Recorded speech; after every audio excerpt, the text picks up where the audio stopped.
Olá, amigos. Jesus estava a ensinar.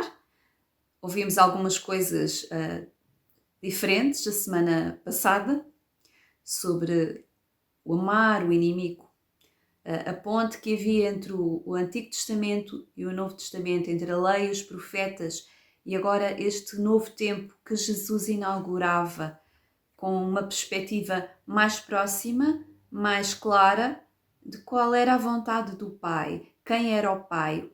Jesus vem revelar o Pai e explicar aquilo que as pessoas não entendiam. A Bíblia não é um livro místico com figuras e que cada um interpreta à sua maneira.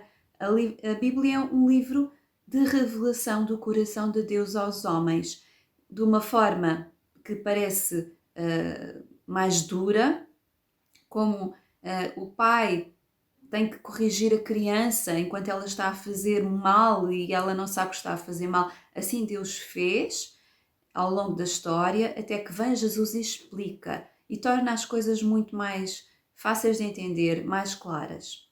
Ligando agora ao capítulo anterior, ao capítulo 5, este capítulo 6 é uma continuidade do que Jesus está a ensinar. Ele disse que aquele que o segue, o seu discípulo, deve ser como uma lâmpada que está colocada num lugar alto, num lugar elevado para iluminar.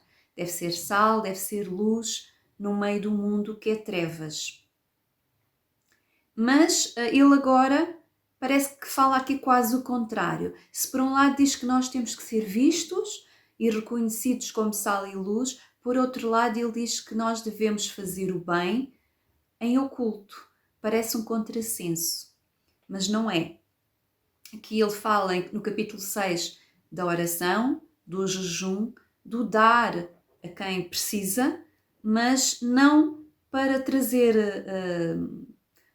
uma elevação, glória para a própria pessoa, antes feito em oculto, e assim Deus recompensa aquele que faz a sua oração em lugar privado, que dá a quem precisa em privado e não vem gabar-se que deu a este ou deu àquele, anunciar tudo aquilo que a pessoa faz. Eu dou, cada vez que vou ao supermercado e vejo alguém com necessidade, dou logo e anunciar isso a toda a gente.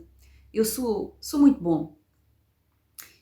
Aqui Jesus ensina que não é assim que nós devemos fazer. Nós devemos fazer a nossa oração em privado, não nos gabarmos de ter uma grande espiritualidade acima dos outros, devemos dar a quem precisa em privado, até porque pode ser constrangedor para a pessoa que recebe. E quando nós fazemos o jejum é uma coisa bíblica e é usado com fins espirituais, não é dieta. O jejum é a abstenção de algo que nós comemos ou bebemos. Pode haver vários tipos de jejum de um dia, de vários dias, de uma refeição, mas com um objetivo espiritual de controle sobre a nossa carne, sobre a nossa vontade, domínio sobre a nossa vontade. Toda a nossa vida espiritual é uma luta entre a nossa carne, que é a nossa vontade natural, e o nosso espírito, que são as coisas espirituais. E o jejum ajuda-nos a ter domínio sobre essa nossa vontade natural que pende para o mal. Há sempre essa luta. Como há a luta no mundo, nós vemos a luta entre o bem e o mal, a luta também acontece dentro de cada um de nós. E nós sabemos ver o mal fora de nós e nos outros, mas temos muita dificuldade em identificar dentro de nós. Então aqui parece uma tensão, um contrassenso entre nós sermos vistos, o nosso bem ser visto pelos outros, e ao mesmo tempo temos de o fazer de forma discreta. Não é esconder. Eu, para estar a ser ouvida por quem me está a ouvir, eu tenho que me expor. Não é? Mas eu não eu não falo, eu não conto o bem que eu faço em privado às pessoas. Eu falo só do meu tempo de oração da forma que é necessária para poder explicar e ajudar outros. Não me gabo de tudo aquilo que eu faço para me engrandecer. Até quando alguém se expõe, assim como eu estou a fazer, está a expor até muito da sua privacidade. Não é assim tão bom. Então Jesus fala-nos da oração convida-nos à oração, convida-nos ao jejum, convida-nos a partilhar aquilo que nós temos de bom, de material com os outros, de forma privada, mas está a convidar-nos a fazer isso.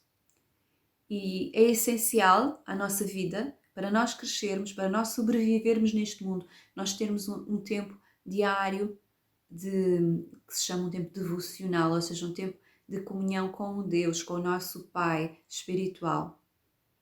Lendo a Bíblia, estando em meditação, cada um depois vai crescendo e vai criando o seu espaço.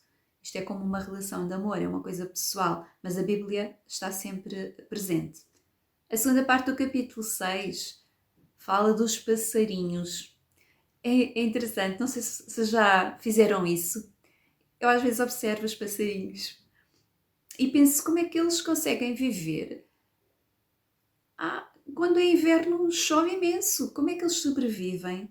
Como é que eles conseguem comer e fazem os seus ninhos e os pardalinhos comem e os bichinhos vivem assim? Os bichinhos que são selvagens, não é?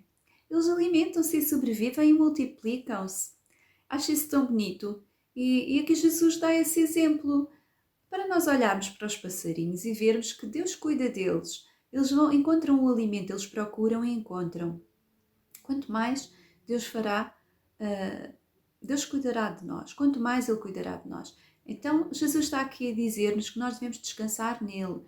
Temos de continuar a trabalhar, a fazer a nossa vida, mas devemos descansar nele, porque os passarinhos têm alimento, então muito mais ele nos dará àqueles que confiam nele, àqueles que esperam nele, àqueles que o buscam e são os seus discípulos. Ele também, durante o tempo do seu ministério, não conseguiu trabalhar, porque o trabalho dele era estar a ensinar as pessoas durante aquela parte final da vida dele. Ele era carpinteiro, até que começou o seu ministério, e depois ele teve que também depender de Deus.